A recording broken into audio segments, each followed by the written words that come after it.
Ankola BJP ಮಂಡಲದ ವತಿಯಿಂದ ಕಾಂಗ್ರೆಸ್ ಸರ್ಕಾರದ ಬೆಲೆ ಏರಿಕೆ ನೀತಿ ವಿರೋಧಿಸಿ ರಸ್ತೆ ತಡೆದು ಪ್ರತಿಭಟನೆ ನಡೆಸಲಾಯಿತು. ಅಂಕೋಲಾ ಬಿಜೆಪಿ ಮಂಡಲದ ವತಿಯಿಂದ ಬಿಜೆಪಿ ಕಾರ್ಯಾಲಯದಲ್ಲಿ ಹಿರಿಯ ಮುತ್ಸದ್ದಿ ನಾಯಕ ದಿವಂಗತ ಭಾನುಪ್ರಕಾಶ್ ಅವರಿಗೆ ಭಾವಪೂರ್ಣ ಶ್ರದ್ಧಾಂಜಲಿ ಸಲ್ಲಿಸಲಾಯಿತು. ಬಳಿಕ 1 ನಿಮಿಷ ಮೌನಾಚರಣೆ ಮಾಡಿ ಭಾನುಪ್ರಕಾಶ್ ಅವರ ಭಾವಚಿತ್ರಕ್ಕೆ ಪುಷ್ಪಾರ್ಚನೆ ಮಾಡಿ ಗೌರವ ಸಲ್ಲಿಸಲಾಯಿತು.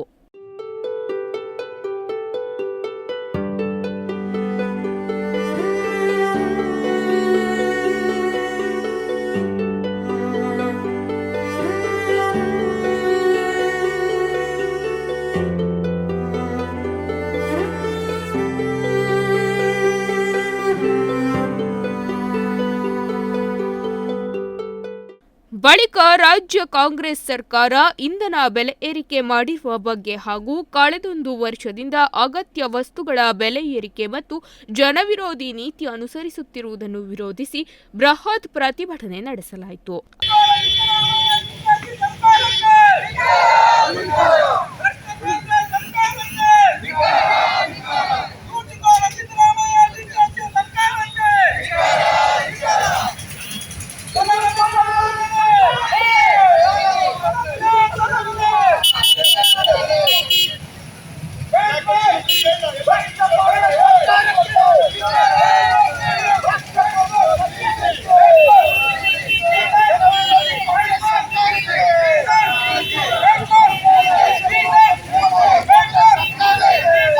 ಅಂಕೋಲಾ ಮುಖ್ಯ ರಸ್ತೆ ಜೈ ಹಿಂದ್ ಸರ್ಕಲ್ನಲ್ಲಿ ರಸ್ತೆ ತಡೆ ಮಾಡಿ ಪ್ರತಿಭಟನೆ ಮಾಡಲಾಯಿತು. ಜನವಿರೋಧಿ ಕಾಂಗ್ರೆಸ್ ಸರ್ಕಾರ ಅಂತ ಧಿಕ್ಕಾರ ಕೂಗಿದ್ರು.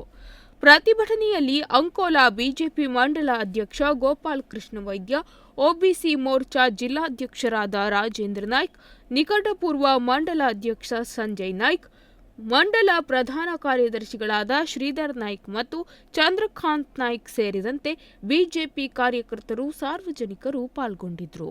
Nudisiri news desk, Honnavar.